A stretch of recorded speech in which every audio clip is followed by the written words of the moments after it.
हाय, ही आहे हिरवी जाळीवाली भजीची मिरची। या मिरचीची ना आपण कोणतीही रेसिपी करू शकतो। मग त्यातली आता एक रेसिपी जी मला आवडते ती मी तुम्हाला करून दाखवते। चला तर मग बघूया ती रेसिपी कशी आहे ती। हे बघा, मिरच्या चांगल्या मी धुवून पुसून घेतले आणि त्याचे ना देठ पण थोडी थोडी कापून घेतलेत मी।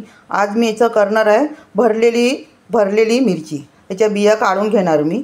हे बघा, त्यासाठी घेतलं मी चवीनुसार मीठ आणि हे आहे जिरे पावडर आणि हे आहे तिलकूट। तिलकूट म्हणजे जे लांबडे काळे तीळ असतात, गावठी काळे तीळ, त्याच्यामध्ये मी मीठ आणि लाल मिरची, लसूण आणि तिलकूट असं घेऊन मी असं एकदम मिक्सरला बारीक करून ठेवलं। हे आहे ना भाकरीसोबत पण तुम्ही खाऊ शकता। एवढी छान आहे चटणी। मसाल्यामध्ये कुठल्या भाजीमध्ये टाकायचं असेल तरी पण टाकू शकता, एवढं छान आहे। मी दाखवेन तुम्हाला एकदा याची रेसिपी करून कसं करायची चटणी ती। आणि हे आहे ओला नारळ किसलेला आणि घेतले तेल। आता मी हे काय करते, ह्या मिरच्या चांगल्या ना मधून अशा फाडून घेऊन त्याच्या बिया काढते। मिरची आहे ना मधून मी अशी फाडली आहे, बघा, चिरून घेतले मधून। याच्यामध्ये ना बी जास्त नसतं, आहे बघा किती बी निघालं बघा। आता आहे ना हे बी आहे ना मी टाकणार नाही, मी आता याला ना उन्हामध्ये सुकवणार, स्टीलच्या डिशमध्ये ठेवून उन्हामध्ये सुकवणार आणि एका पिशवीमध्ये माती भरणार किंवा एखादा डब्बा असेल त्याच्यात माती भरणार आणि त्याच्यामध्ये हे बी मी टाकून ठेवणार। मग रोप येतील त्याचे रुजून आणि मग मोठे रोप झाले ना का मग मी कुठेतरी जागा बघणार व्यवस्थित आणि तिथे मी ते मिरच्या रुजवणार। मी टाकून न देणार, मी कधीच कोणता बी टाकून देत नाही। आता काय करूया आपण, हे बघा, हे मिरची अशी मी फाडून घेतले ना। आता ह्याच्यामध्ये हे सर्व साहित्य मी ताटामध्ये मिक्स करून घेते। हे बघा, हे सर्व आता मी मिक्स केलं आहे। आता हे पूर्ण मी एकजीव करून घेते आणि जर असं ना चाखून बघते मीठ कमी आहे जास्त आहे कसं आहे ते। जर मीठ जास्त झालं असेल तर त्याच्यामध्ये मी ओलं खोबरं आणखीन घेणार। हे मिक्स करून बघितलं मी, मीठ थोडंसं कमी आहे, मग त्याच्यात मी आणखीन थोडंसं मीठ घेतलं। आणि आता हे बघा, हा लिंबू, आता हा लिंबू मी कापते आणि थोडासा अर्ध्या लिंबाचा ना याच्यात रस टाकते। हे बघा, लिंबू ना पातळ सालीत आहे। तुम्हाला सांगू का, हा लिंबू माझ्या झाडावरचाच आहे हा मित्रांनो। दुसरी एक सांगू का मजेची गोष्ट, ह्या मिरच्या आहेत ना माझ्या झाडावरच्या नाही आहेत, ह्या मी विकत आणल्यात। आता याच्यात बिया पडल्यात, त्या काढते मी आणि हे बघा बिया हे करून काढून घेते आधी। थांबा, आता पडतील नाही त्याच्यामध्ये। हे बघा, याच्यात ना मी लिंबूचा रस टाकून घेतला आहे। आता जरासा आंबट असेल ना तर जरा बरं वाटतं। रस टाकल्यामुळे ना ओलं ओलं झालं बघा। हे बघा, जास्त नाही टाकला मी, अर्धाच लिंबूचं टाकलं। हे बघा, अर्धा लिंबू आहे माझा इथे, या अर्धाच लिंबू टाकला मी। आता ह्यात टाकते मी शेवटला हळद। हळद टाकली ना की जरा रंग चांगला येतो। हे बघा, मिरची मी पूर्ण अशी भरून घेतली, अशी दाबून दाबून भरून घ्यायची आणि मग अशी बंद करायची। हे बघा, अशा प्रकारे ना मी ह्या सर्व मिरच्या भरून घेते। हे बघा, मिरच्या मी सर्व भरून घेतल्यात। खोबरं माझं उरलं होतं थोडंसं मसाला मिक्स केलेला, मी काय केलं मिरच्यांमधून भरून टाकलं दाबून दाबून।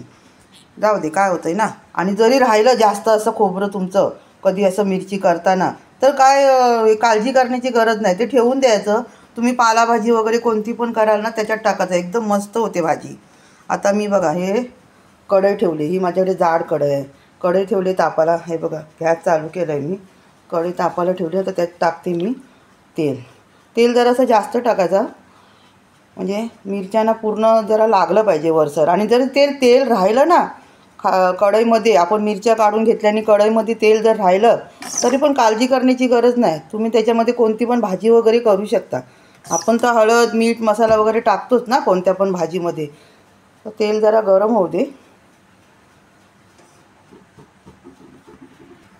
तेल चांगलं गरम झालं आहे, आता मी गॅस करते, हे बघा मंद। आता यात मी एक एक मिरची अशी सोडते, हे बघा, है ना। आता ना लगेच करपून जाते मिरची। सोडताना अलगद सोडायची मित्रांनो, मैत्रिणींनो, आता हातावरती उडून घ्याल तुम्ही, हात भाजेल। हे बघा, या मिरचीची ना भजी पण करतात, परत हे आपण खोबरं भरलं आहे ना याच्यामध्ये बेसन पण भरतात।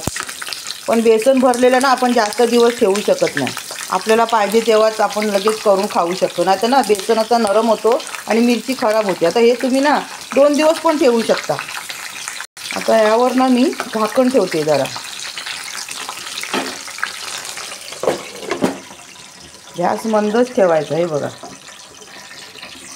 बघते आता कशा झाल्यात. वा, चांगलं झालं. आता हे काय करायचं माहिती आहे, असं चिमट्याने परतून बघायचं. हे बघा, वा झाल्यात बघा. असं करून ना सर्व एक एक एक एक एक एक परतायची. हे बघा, समजलं?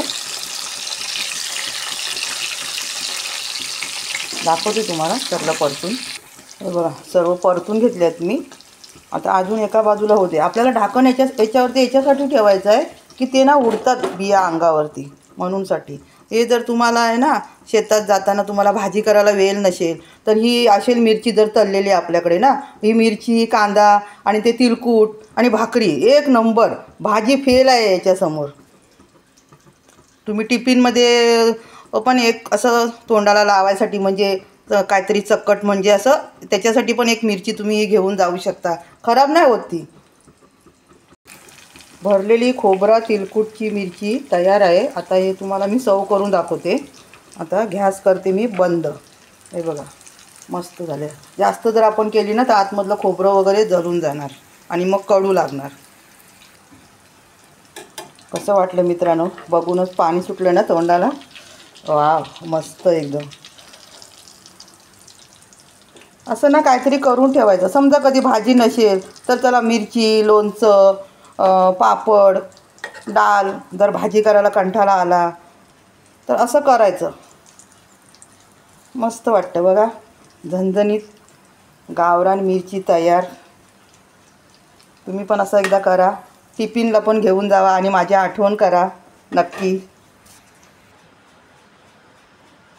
तिलकूट आणि ओलं खोबरं भरून केलेली भरलेली फ्राय मिरची, झणझणीत, एक नंबर. तुम्ही पण असं एकदा करून बघा, एकदम छान लागते मित्रांनो. माझा व्हिडिओ आवडला असेल तर माझ्या व्हिडिओला लाईक करा, चॅनलला सबस्क्राईब करा. आता भेटूया पुढच्या व्हिडिओमध्ये. धन्यवाद.